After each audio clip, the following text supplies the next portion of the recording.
এই বন্ধুরা, আজ দেখব কিভাবে বানায় স্বচ্ছ কাঁচ। আমরা তো জানি কাঁচ আমাদের জীবনের এক অবিচ্ছেদ্য অংশ। যখন প্লাস্টিকের প্রচলন অতটা হয়নি তখন কিন্তু প্রয়োজনীয় প্রায় বেশিরভাগ জিনিসই ছিল কাঁচের। যেমন ধরুন বোতল। এখন তো হরহামেশাই দেখা মেলে প্লাস্টিক বোতলের, কিন্তু দেখবেন বেশ কিছু বছর আগেও এই প্লাস্টিকের স্থানটি দখল করেছিল কাঁচ। কাঁচ নির্দিষ্ট ছাঁচে গলিয়ে বানানো হতো বাটি, গ্লাস, আরও কত কি। এখনও কিন্তু অনেক কিছুতেই কাঁচের বিকল্প নেই। টিভি, ল্যাপটপ আর আপনার ঘরে থাকা আয়নাটা, আপনার জানালার পট্টিটাও কাঁচের।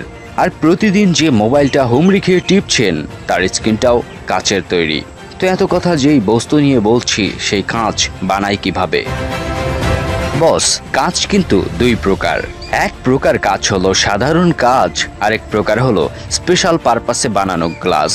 আমাদের ঘরে যে কাঁচ, এই কাঁচ হলো সাধারণ গ্লাস, আর স্পেশাল যে গ্লাস তা বানানো হয় কোনো স্পেশাল কাজের জন্য, যার মূল্যও বেশি। স্পেশাল গ্লাস হতে পারে বুলেট প্রুফ গ্লাস আর গাড়ির দরজায় লাগানো গ্লাস। তবে 90% কোম্পানি বানায় সাধারণ গ্লাস। আজ আমরা সাধারণ গ্লাস বানানোই দেখব। সাধারণ কাঁচ বানাতে প্রথমে তো দরকার হয় বালির, তাই বালির জোগাড় করা হয়। তবে সাধারণ বালি দিয়ে কাঁচ বানানো হয় না। কাঁচ বানাতে দরকার হয় এমন বালি যাতে সিলিকা রয়েছে। যেই বালিতে সিলিকার মাত্রা 99%, সেই বালি কাঁচ তৈরিতে উপযুক্ত। তো বালিতেই তো কেবল হবে না, কাঁচ বানাতে আরও চাই চুন, সোডা। বালি, চুন আর সোডা মিশিয়ে প্রথমে একটা মিক্সার বানানো হয়। এই মিক্সারে বালি থাকে 75%, চুন 10% আর সোডা 15%।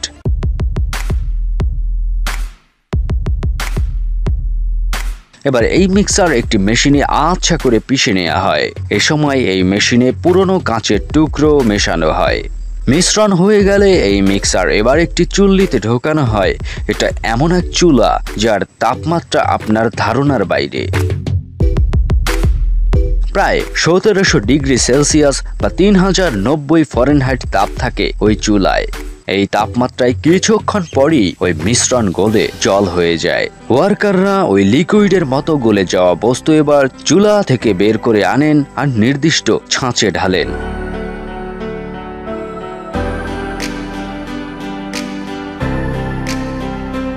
এই জ্বলন্ত আগুনের মতো যা দেখছেন, এই বস্তুই ধীরে ধীরে ঠান্ডা হলে কাঁচে পরিণত হবে।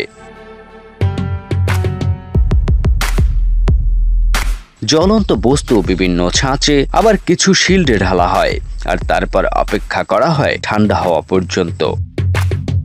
আর এভাবেই ছাঁচে ঢেলে তৈরি হয় কাচের বিভিন্ন আকারের জিনিস। আবার দেখবেন কখনো কখনো বিভিন্ন রঙেরও কাঁচ দেখি। তো কাঁচে এরকম কালার কিভাবে আসে? বস, এটা তো সহজ বিষয়। কোম্পানি যেই কালারের কাঁচ বানাতে চাইবে, যখন এই কাঁচ লিকুইড অবস্থায় থাকে তখন কেবল এই জ্বলন্ত লিকুইডে কেমিক্যাল ছেড়ে দেয়, আর যে রঙের কেমিক্যাল ছেড়ে দেয় সে রঙের কাঁচই ওই লিকুইড থেকে তৈরি হবে।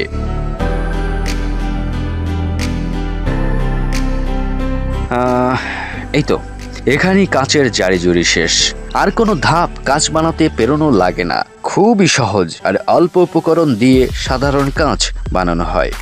আর সিম্পল জিনিসে বেশি পেঁচানো উচিত না, তাই ভিডিও আর বড় করছি না, এখানেই রেখে দিচ্ছি। দেখা হবে আবারও নতুন কোনো এপিসোডে। সে পর্যন্ত সুস্থ থাকুন, সতেজ থাকুন। Take my honour. আল্লাহ হাফেজ।